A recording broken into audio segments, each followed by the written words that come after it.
Ticket சொல்லி அந்த ticket கொடுத்த டிக்கெட்டை அமௌண்ட்டை மட்டும் கிழிச்சு எழுதிட்டு எனக்கு தனித்தனியாக டிக்கெட் கொடுத்து சர்டிஃபிகேட் டிக்கெட் வாங்கலன்னு கேட்டதுக்கு கழுத்தை பிடிச்சி நெருக்குறாங்க இது பண்ண வராங்க. பொதுமக்களுக்கு என்ன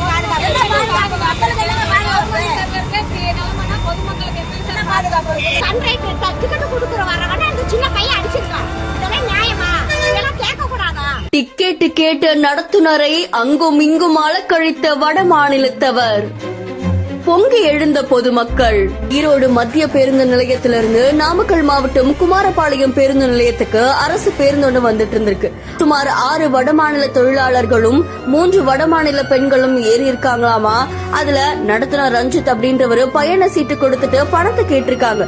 அப்போ அந்த 6 பேரு எங்களுக்கு தனித்தனியா பயணச்சீட்டை கொடுங்க அப்படின்னு சொல்லி நடத்துனர் கிட்ட வாக்குவாதத்துல ஈடுபட்டதோட அவரை தாக்குனதாகவும் கூறப்படுது.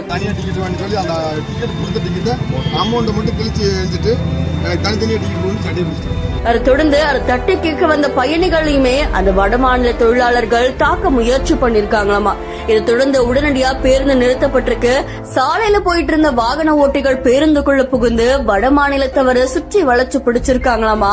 அதை தொடர்ந்து காவல்துறை கிட்ட தகவல் தெரிவிச்சு குமாரபாளையம் காவல்துறையினர் 6 நபர்களையும் காவல் நிலையத்துக்கு அழைச்சிட்டு போய் விசாரணை மேற்கொண்டு வராங்க அப்படின்னு தெரிவிக்கப்பட்டிருக்கு.